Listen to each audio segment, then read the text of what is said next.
nominated for Best Community College Radio Station 2014 by the Intercollegiate Broadcasting System. Everything you want to hear from the voice of Cerritos College. WPMD on the net, where people make a difference.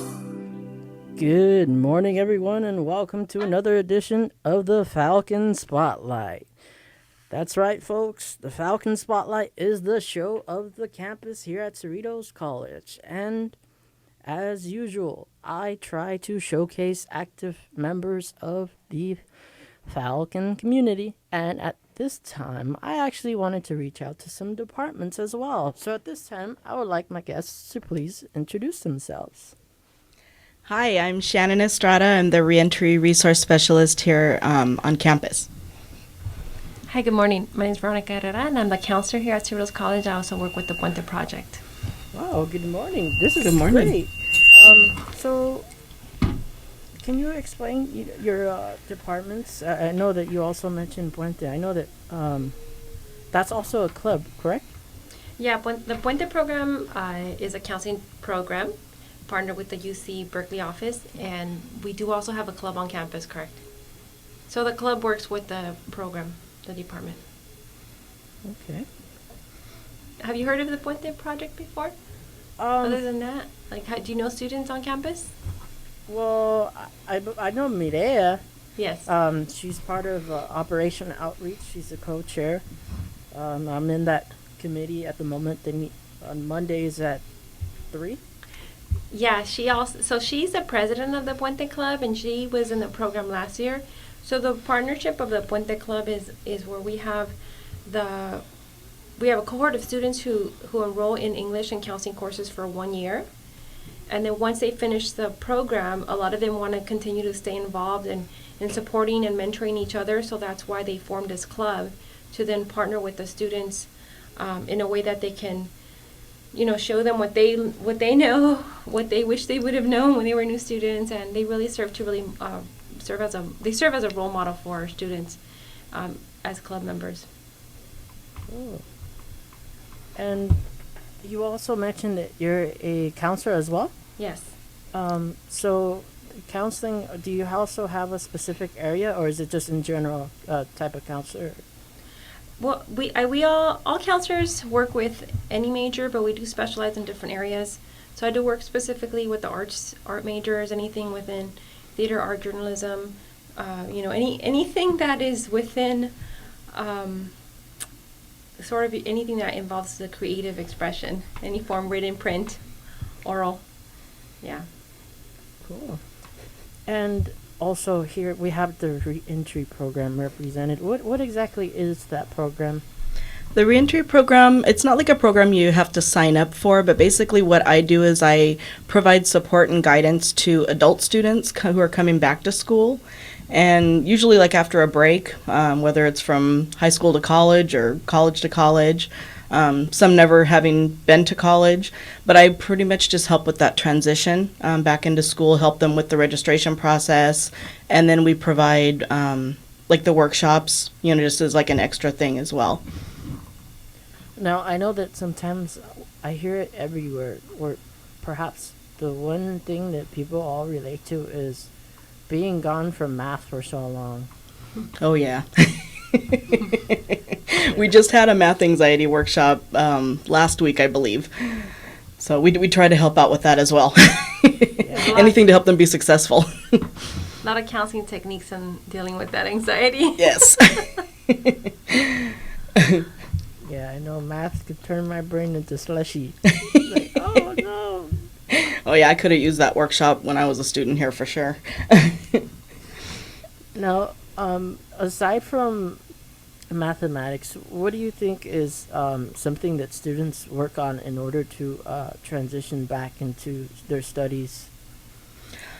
Well, with the adult students, it's just a big transition back because a lot of them are, working, they have a family, they, just all of that combined with trying to go back to school is a big step. So we just try to provide, try to make the transition a little bit easier, whether with the workshops. We have a balancing family and school workshop that we do every other semester. Just we try to give tips on how to best be successful for them. Now, I know this was pretty cool. Last semester, I also had Dr. Lacey on the show, and one of the things that, because that was my very cool. first, That's cool. person that wasn't a student on my show, and one of the things I thought would be very interesting also if our students also, knew a bit more also about our faculty and so forth. Like, for example, what was school like for you? What was your majors? Did you know right away what you wanted to major in? Should I answer first? Sure. Okay. No, I didn't know. I knew that I wanted to get out of the neighborhood, and I didn't want to end up like my friends who were dating gang members and got pregnant and so forth. So I think going to school for me was a way out. It helped me to see that there was hope and there was more to life than just, what goes on in the neighborhood without going into the details. And so for me, I went to college because I was scared.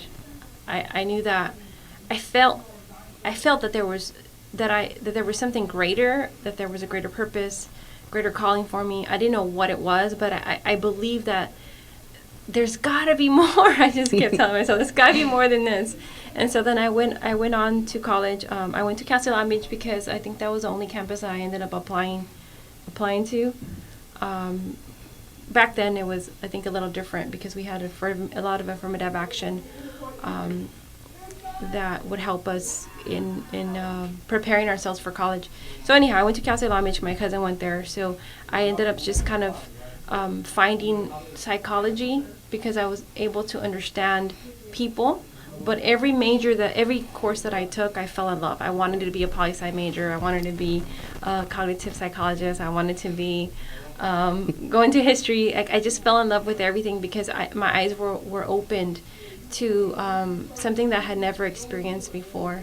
So when I went to college and people began to talk to me about grad school and they began to present these opportunities that I didn't know were out there, I just had to trust that my mentors knew more than I did, and that they must be right, because I didn't know what I was going to do. So when I went into the psychology department at Cal State Long Beach, my mentors began to approach me and encourage me to do research and join different programs. So I was a McNair Scholar. I was a CSU Chancellor Scholar. And so that opened, again, my eyes to another realm of academics. And I thought I was at some point going to become a community. I thought I was going to go into community intervention, work with youth at risk in the neighborhood and create like intervention programs. And then I just ended up deciding that I wanted to have a family, and I thought, I can handle a master's and have kids at the same time. And so then I put the doctorate on hold and did that instead. And now here I am actually doing the work that I wanted to do, but just it looks different. And actually it's better because I'm not a planner. And had I gone into doing community interventions, would have involved a lot of coordinating and planning. And even though I can do that, I don't love it. So here I am doing what I think I'm called to do. Just it doesn't look exactly what I thought it was going to look, and I'm glad it's actually better than what I thought it was going to look like. So that's really really quick, short of why of the answer to your question. And I love you, Shannon. For me, nobody in my family had ever gone to college. I was kind of the first one that sort of broke that mold. Everybody else just sort of graduated high school and got married right away and started the whole housewife life.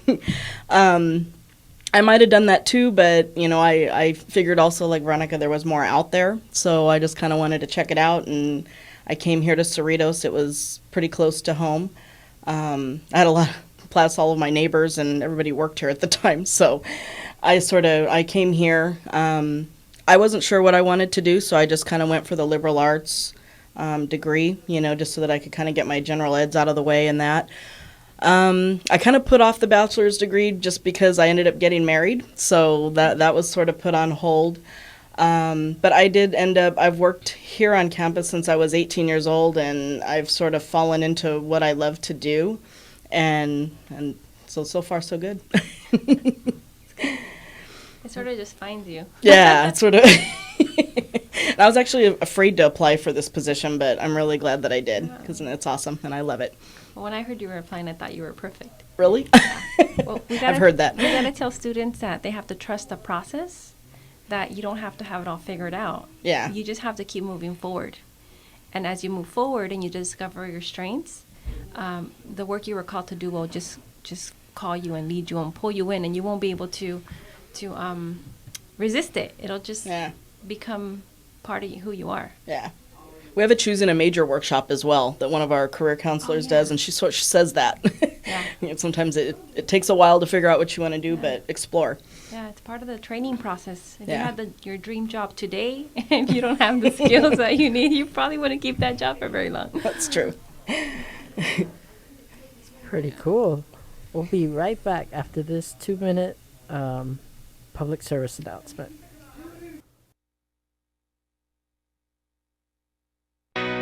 People don't much listen to the radio on the radio anymore. They listen on their desktops, they listen on their laptops, they listen on their tablets, and mostly they listen on their cell phones.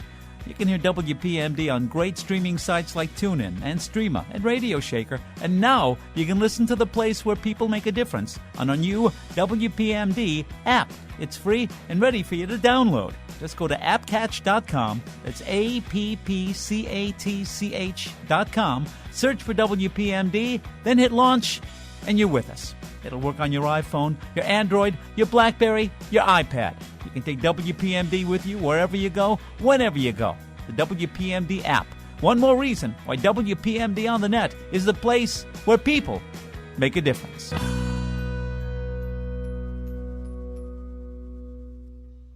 As a parent, you can't help but look at your child and wonder what the future holds.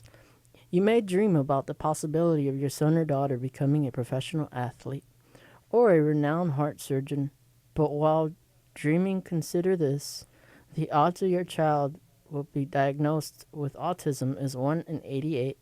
Knowing the signs of autism and catching it early can make a world of difference to your child and to you. To learn the signs, visit autismspeaks.org. Brought to you by the Autism Speaks and the Ad Council and WPMD on the net, where people make a difference. Want to transfer to a four-year university and don't have the slightest clue what steps to take? Don't freak out. Cerritos College counselors know the answers to these questions and others you may have. So why not cruise on by to the counseling office and schedule an appointment today and get the answers you're looking for. Counseling is located in the administration building right between a Burnett Center Theater and a social sciences building, all located by Alondra Boulevard, where you can park your car near the Cerritos College campus bookstore and gym. So book your appointment 2 weeks in advance or simply call 562-860-2451, extension 2231. Office hours are Monday and Thursday from 8 a.m. to 4:30 p.m., Tuesday and Wednesday from 8 a.m. to 7 p.m., and Fridays from 8 a.m. till noon. Saturdays and Sundays are closed. Call today to book your appointment and get the answers you're looking for. The number again is 562-860-2451, extension 2231.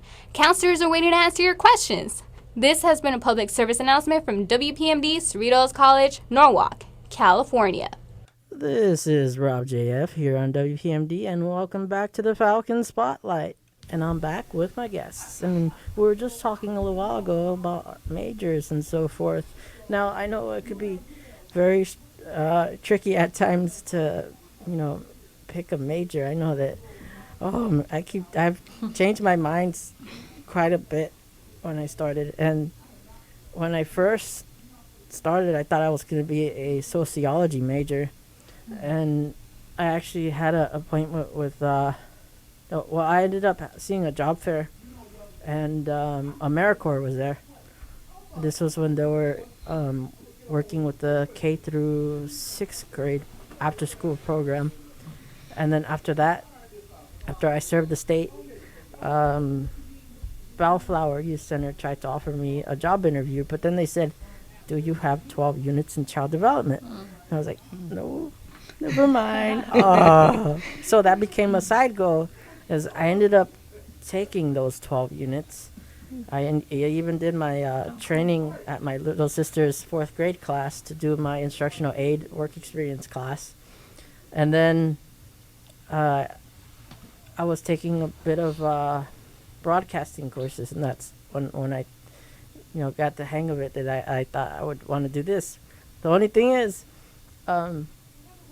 because the state only pays for a certain amount of units, I no longer get the financial aid as far as the books is concerned.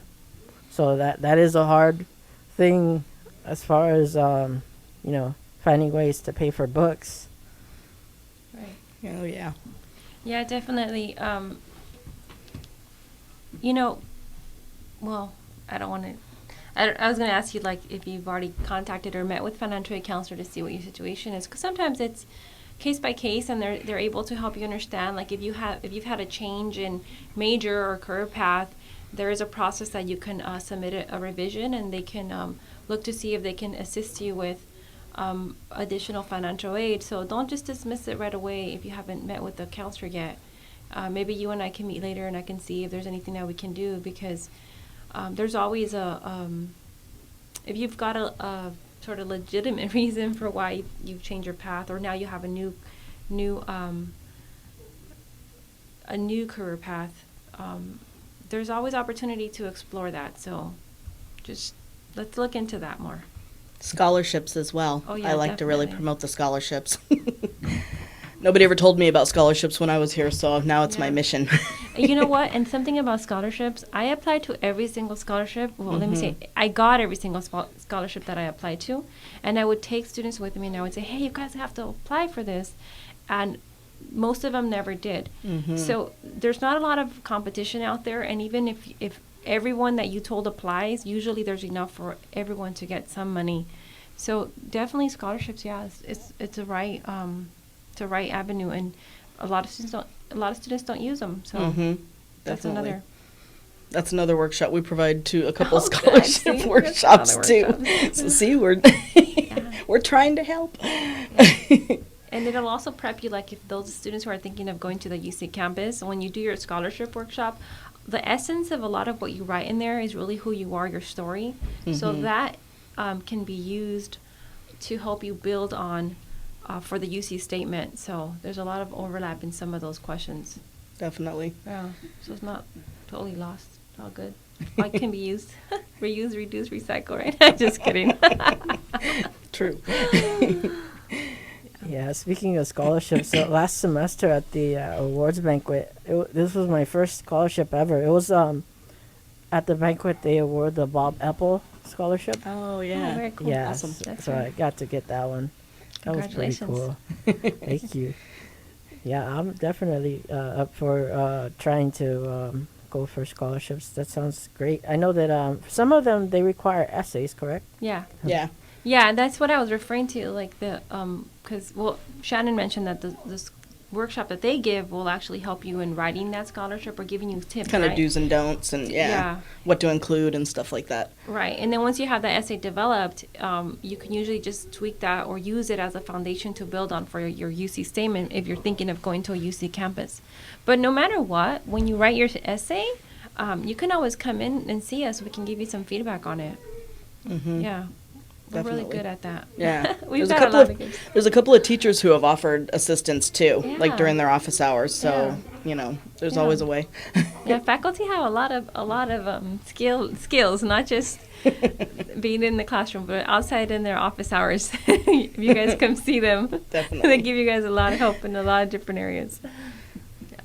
Pretty cool. Yeah, I know that when I first started, I was in EOPS, but then I exceeded the amount of units Yeah. so you can be in it. And then I was gone for a bit and from that program, but then just recently I saw so many different flyers of their club meeting. Oh, And yeah. normally I record the Senate, so the ASCC Senate, and I had left my phone there to record the whole meeting, and then I went to really quick go stop by, and it turns out that the day that I went there, they were having elections, so I got to Oh. become the co-president of the EOPS club at the moment. Oh, very cool. Yeah. That's awesome. So this is like my next transition that I would also like to cover is were you in any clubs as well? I wasn't. My my now husband was involved in one of the fraternities here on campus, so I was actually a little sister for that fraternity. But, we did a lot. It was a different campus then. There was really a lot going on. I mean, there's a lot going on now, but it was sort of different, just with the fraternities and sororities on campus that took up a lot of the, I guess, people's time. But it was a lot of fun. For me, that was it. I think, I was involved in a lot of stuff on campus. I'm thinking particularly in a club. I know this was bad. I did run for office for a club when I was vice president, but I didn't do much because the president pretty much took the spotlight and she did everything. And then we would find out after the fact that we had got a grant to create a mural on campus, and I thought, oh, that's cool, but I wish I would have been part of that process, but she did a lot on her own because she was so busy that she didn't pull the members in. So even though there was stuff going on that supposedly our club was doing, we didn't experience that, so it wasn't really our victory, So that was one of the clubs. I did pledge a co-ed fraternity as an undergrad, and that's a whole nother talk show because I have really strong opinions about that. So we won't go there. But I will say I was involved on campus. I did a lot of research. I was involved in programs where I got stipends, so I got paid to do research and I had a faculty member. So I did do a lot. I think that I would say that the greatest experiences that I had were outside of the classroom, because that's where I got to make mistakes and it was okay and I could learn from them. And it was sort of expected that you would just move, that it was sort of like if you made a mistake, your faculty mentors were not shocked. They would just kind of coach you. They actually enjoyed that process and helping you learn from it. It was a teachable moment for them. And so then they would just kind of help you move on. So I think a lot of things that I did as an undergrad prepared me for my first position, because I had already experienced what it was to be in a leadership role, and how to work as a team, and how to troubleshoot, and different things that are different skills that are required by employers. And so that was a really great experience. Yeah. It was a lot of fun. So I tell students, get involved, do something on campus. It's the experience that you're getting. You're training. You're being trained to be the professional that you're going to step into. You just have to, trust the process. I always tell them, trust the process. There's no shortcuts. And network. Yeah, anything legitimate there's no shortcuts. Did you get to try student government? No, I didn't, and I actually wonder about that, because I always think I was so connected. I was connected to the individuals who were very involved in student government. One of my advisors was in student government. I took a class where we planned the Latina graduation celebration at Cal State Long Beach for the entire campus population, and the majority of those students were in student government. But it was sort of like, duh, how did I not see it? It was like in front of my face. Yeah. But I didn't know, I didn't know what it was. I didn't understand it. So I never knew what it was until I started working at Santa Monica College, working with student government as one of their counselors in their office, and I saw how amazing student government is. And that's why here on campus, I'm really connected with students. I try to encourage them to get involved. But as an undergrad myself, I didn't see it. It was right in front of my face, but I didn't see it, and so I never was involved. Does that make sense at that level? If that makes sense. Like, I even sort of went to all the meetings. I mean, not all the meetings, but I went to some of the meetings because everybody I knew was in student government. Yeah. But I don't know why I never got involved myself. I guess everybody just sort of helped everybody. So maybe I didn't feel the need to officially be involved. I don't know. Well, see, I didn't even know that about the running for office and all that stuff. Like, I remember people going, hey, I'm running for this. And I'd be like, yeah, whatever. Like, I didn't understand. But also I was married. I got married when I was 20. Oh, okay. So I got married when I was 20. I told my husband, we're going to get married. We buy a house because I'm not living at your house and you're not living at my house. So, I was young and I was also in a different mindset. And then he was a DJ, so we had other stuff going on. So I don't know. I was involved on campus, but also I wasn't as immersed as maybe some of the student government students.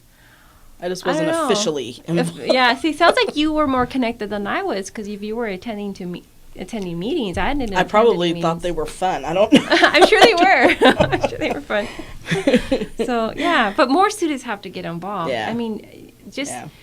it really prepares them for that next level. Like if we have any students on campus who are veteran students, I mean, they have amazing leadership skills. I Yeah. mean, they should really get involved. I think that other students could really learn from them, you know. So yeah, student government is an amazing organization, and I wish that more students would take advantage of it, would experience that. Mm-hmm. It's pretty cool. Now, does he still DJ? Yeah. You know what? I pulled him away from it. I had to. I pulled him away from it because, you know what? It came a point where I was already in grad school and we were still DJing. We were DJing Friday, Saturday nights to, you know, make ends meet. But then people got to a point where they didn't want to pay us anymore. They tried to pay us with weapons, if I can whisper that. And we're like, no, we don't want any guns. What is this? We need the cash. We need to pay the mortgage. So we weren't doing anything illegal, but I guess other people were. So we removed ourselves from that environment because we realized that it was we were going in a different direction, and there comes a point where you have to just know that you outgrew your environment, or you're now in a different place, and so you have to just remove yourself. So I pulled him away from we pulled each other away from that because we knew that it wasn't a good fit anymore. I don't think it was ever good. It was fun. It was fun, but then the people, I guess, that would contract us had other motives. But and then also a lot of times they would treat you like help, and I didn't appreciate that. And his friends still DJ, and a lot of them are pretty famous actually. Yeah, but I don't follow celebrities, so I don't know their names. But anyhow, so we still have all the equipment at home, and you know, of course we have the records, and you know this was all the old school stuff. But no, he doesn't DJ anymore.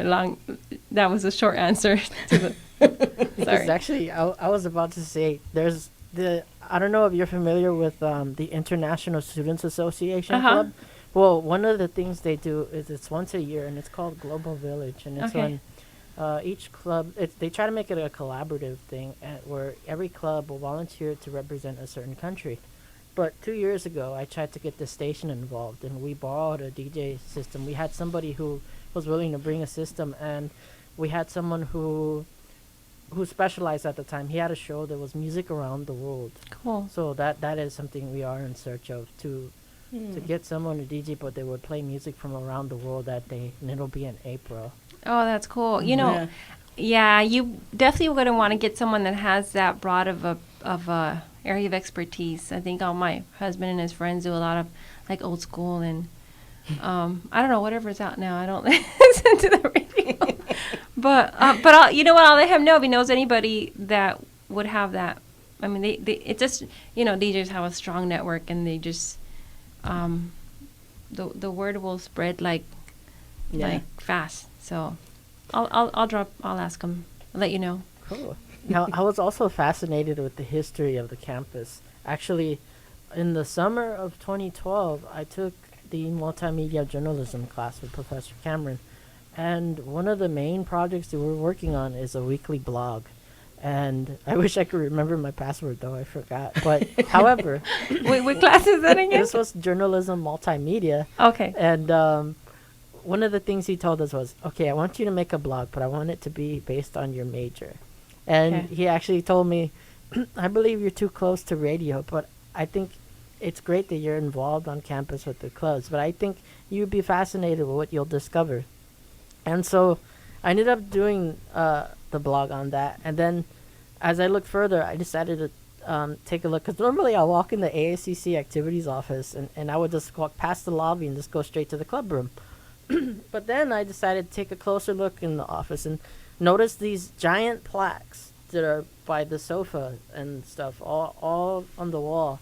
And they list the very first organizations that were here. And they go from the late 50s up until 1995. They archived organizations in such a special way to add their name onto that plaque.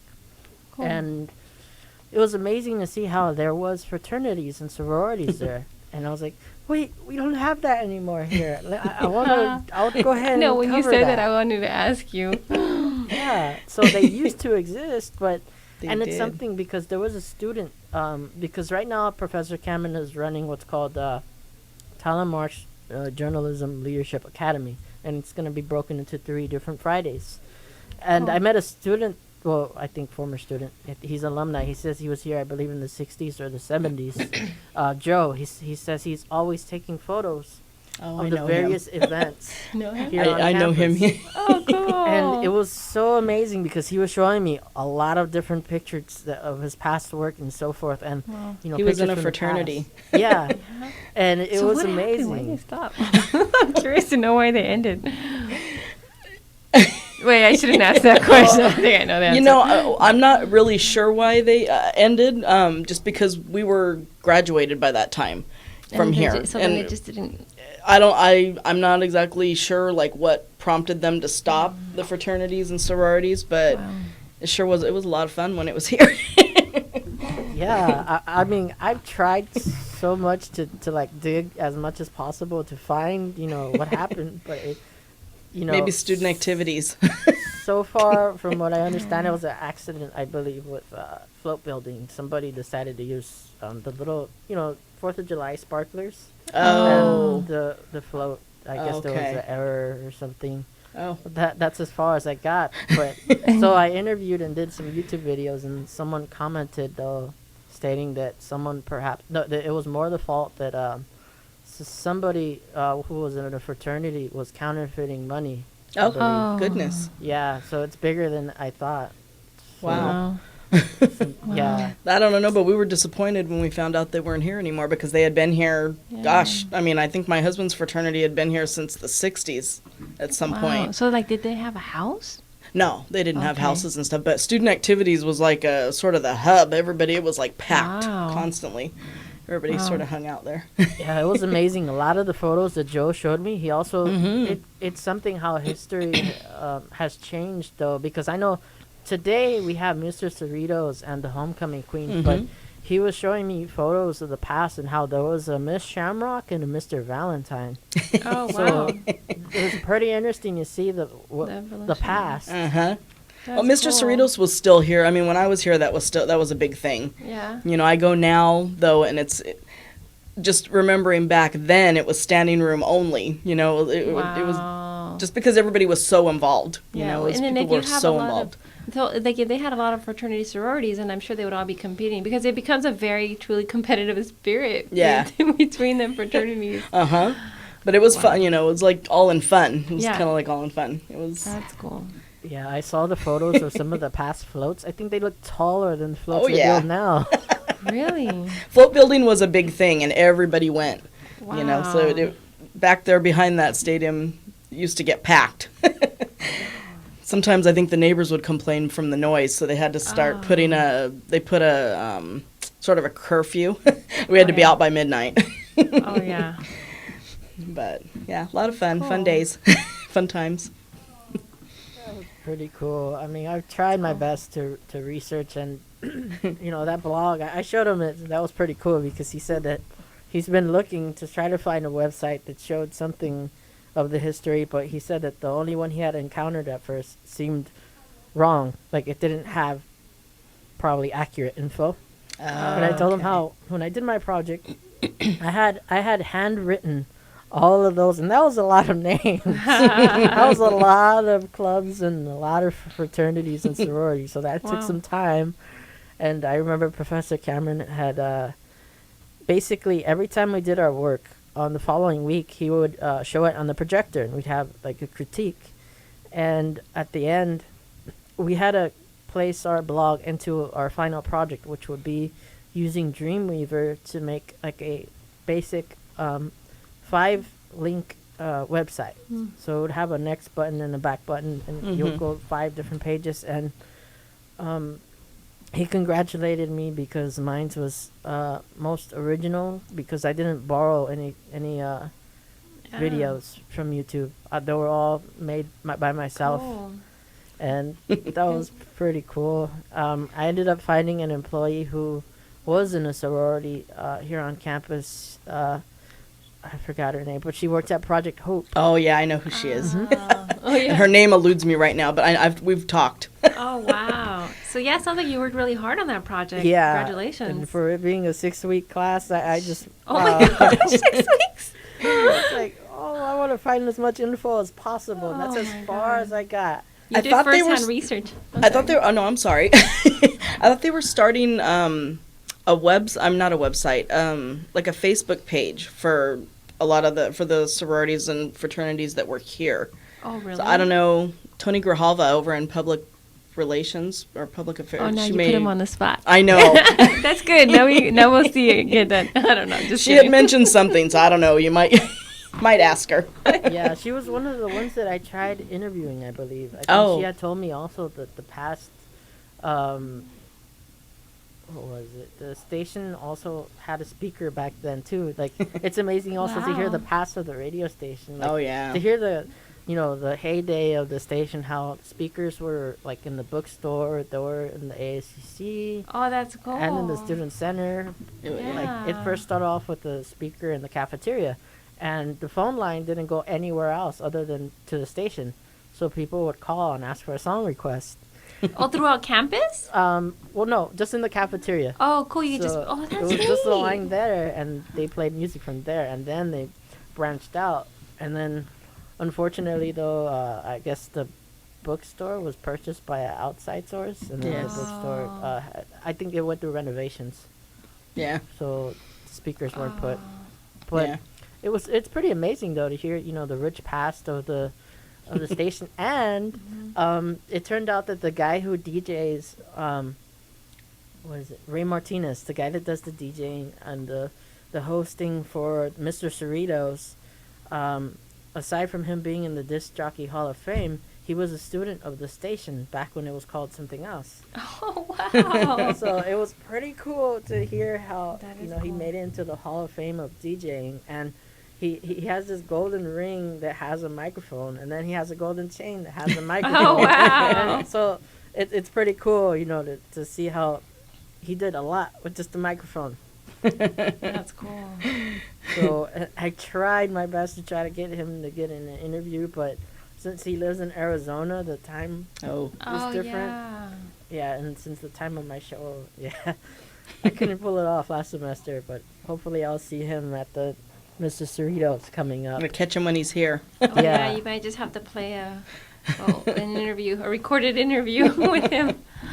Yeah, he had some very interesting stories. I was amazed at what he was able to pull off as just a student in my situation. He said that he was, at the time, the radio class was offered, the production one.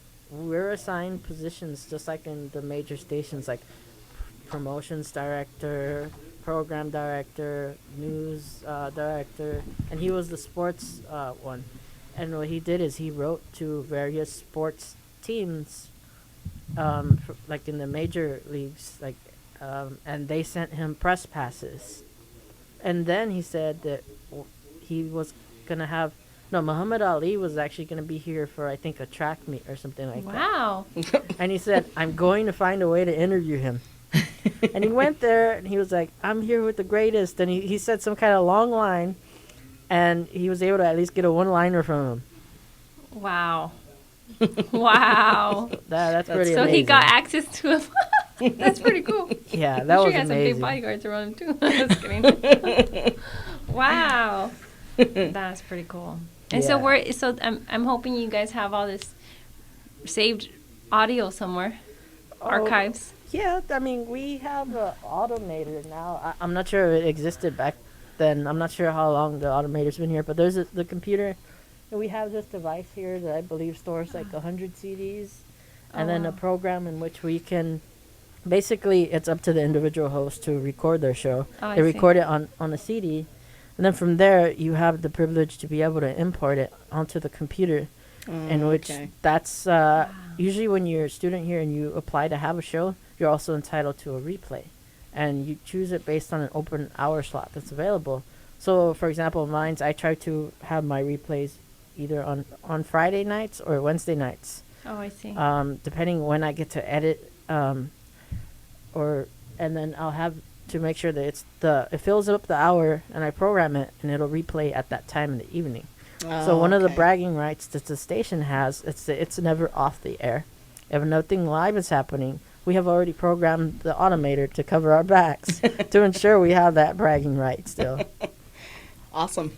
Yeah. So can you go back and pull that that liner from? From Raymars, I'm not sure. I didn't how go he that did far it. back, huh? No. That's too far back. I'm That not would have too been sure. cool, though, right? Yeah, that Yeah. would have been cool. Have Muhammad Ali. We would probably replay that part too. Say, yeah, we have Muhammad Ali saying something about the station.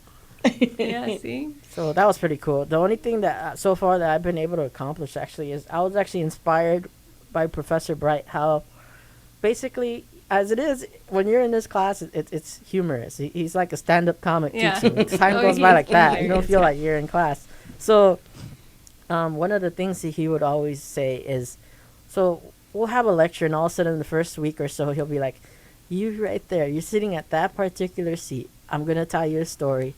Long ago, Mondo Fresco, Power 106, used to sit there, Oh, wow. and he's Professor Bright always talks about, he opens up the semester talking about how, he wanted to make it in the industry and so forth. And sometimes that requires moving very far to like a very small town, somewhere in another state even, Oh, just to yeah. make it in the industry.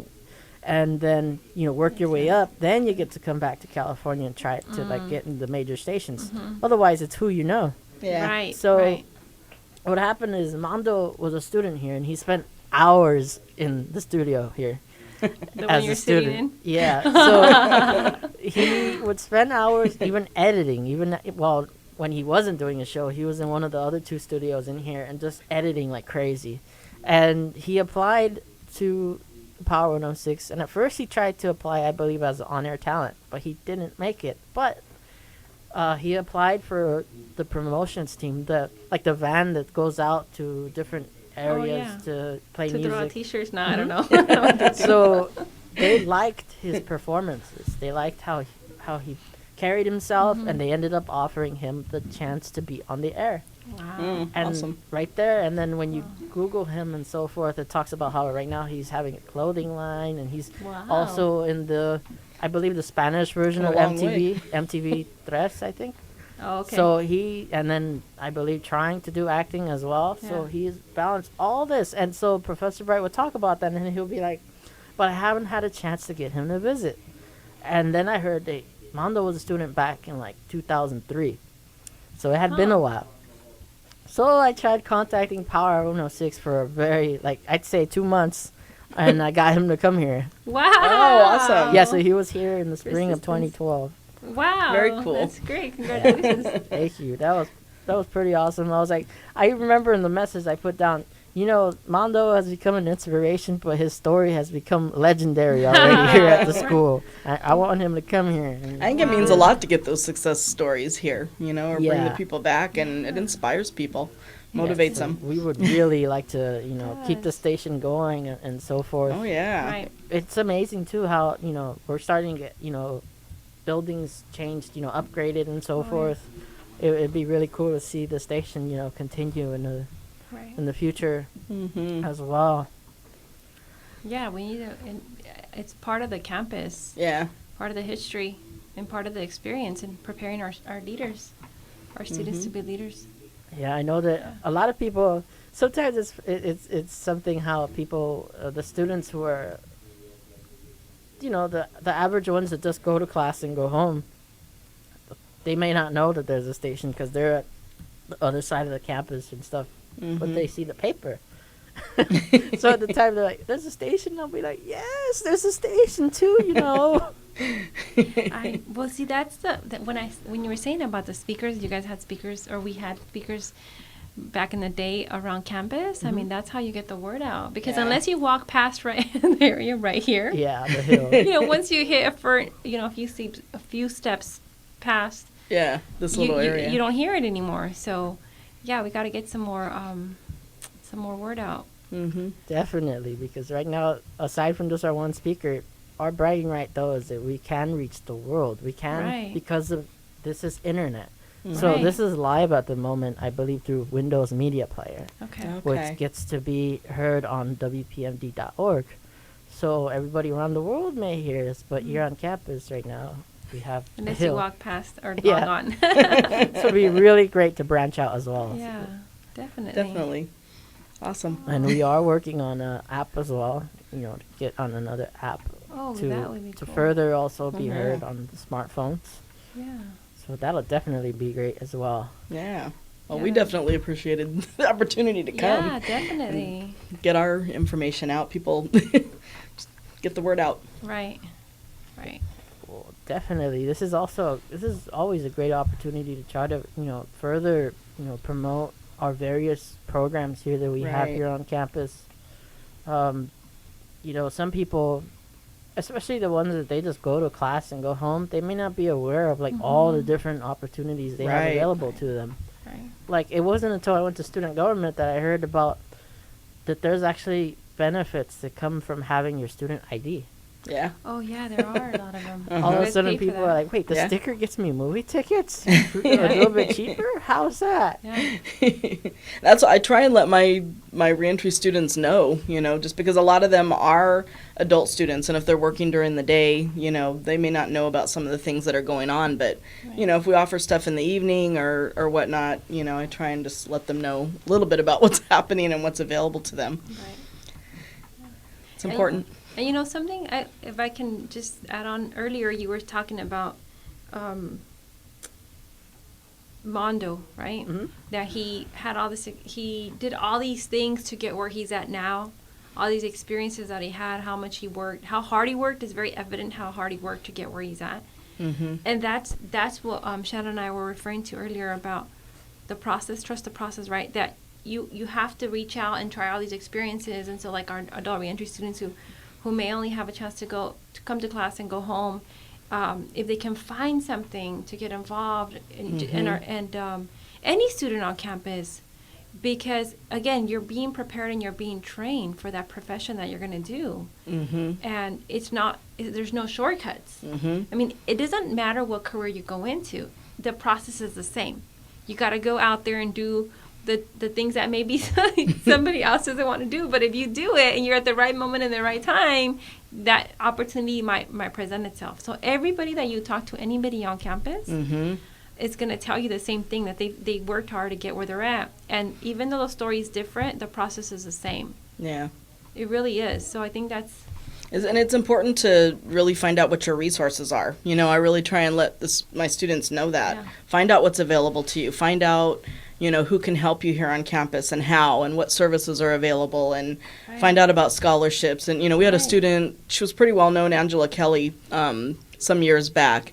And she was a single mom who had 7 children, and she came back to school. But that's what she always says. She's come back and spoken a few times here on campus because she's successful now. But, she wanted to get out of the system. But that's what she tells people. Find out what's available to you. Find out who can help you. Yeah. Find a way to get through school, because that's going to get you going places. Right, and you got to ask. A lot of Yeah, times, you have to a lot ask. of times, depending on the student's culture, their background, their upbringing, they're afraid to ask. Right. They don't feel comfortable because, for whatever reason, whether they think that, they may think, I know for men, a lot of times it's hard to ask for help, but, whatever they think, you have to communicate. It doesn't mean you're weak. It doesn't mean you're inferior. It just means you're human. You have a question and you want to know, like the ID card, right? Asking, well, what can I get what do I with do this with ID? this? I mean, there's tons of stuff. What's it for? But unless you ask, because there's so many unspoken rules Yeah. that we're not aware of until you trip on that. And you're like, oh, I didn't know that was there. So asking, again, going to your faculty office hours, which I hinted on earlier, is really important, because a lot of times, they know so much more until you start having a conversation with them. Based on what you're sharing with them, they'll begin to say, hey, did you think about this? Did you think about that? But until they get to know you, it's hard for them to help you, because everything is it's sort of like I want to say like customized, right? Like the interaction is customized. When I work with the student, the referrals and the information I'm giving the student, the help, the guidance I'm giving is for that particular student. This works for you because this is your goal, this is your dream, this is your major, this is your school of choice, or whatever. So you can't take that information and generically pass it on to your classmate, because what I gave you applies to your scenario, your situation, and it's individualized. That's the word I was looking for, individualized. And that's why it's so important to reach out. Yeah. To your counselors, to your faculty, to departments, because your situation's unique and you are very special. You're very unique. You have special gifts and talents that are only yours that no one can take from you. But until you reach out and start making those relationships, we don't know who you are, Speaking of the gifts and talents, the workshop today. Yay, the workshop today. We actually have a workshop today called Discovering Your Inner Strengths. And we kind of wanted to talk about that a little bit. Yeah.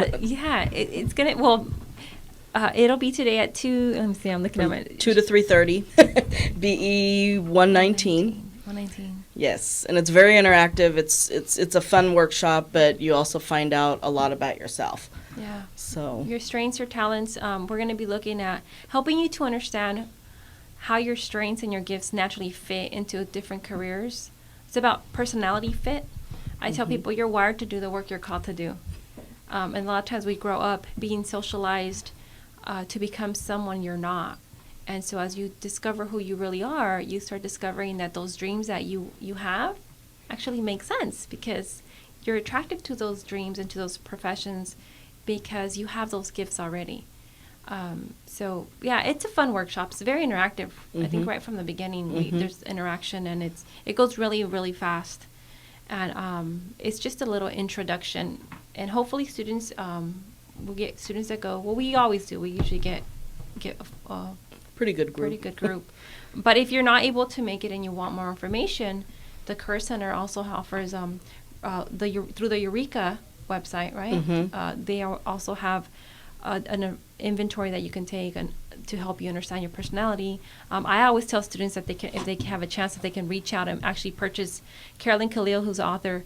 She has a book called Follow Your True Colors to the Work You Love.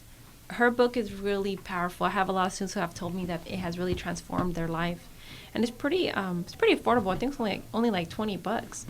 So, but it's on her website as well. So we encourage students to come and check out the Career Center. I know, but when I was a student here, before I actually started working at the Career Center, I really didn't know it existed. So, we really want to get the word out that it's there. The counselors can help you. We have career counselors as well. So, it's all there. Yeah. Great. And I know that sometimes students, they also have to deal with time management. Like I know that one of the things that we look forward to also in the semester is the awards banquet. Yes. Which is every fall and spring, and you have to apply. And of course, everything that you do counts. Like you could put in that even if you don't necessarily hold officer positions in a club, just stating that you are in a club and maybe you were at some bake sales, it all counts. And the way that the award system goes is there's a certificate for leadership, but then there's the Falcons, bronze, silver, and gold.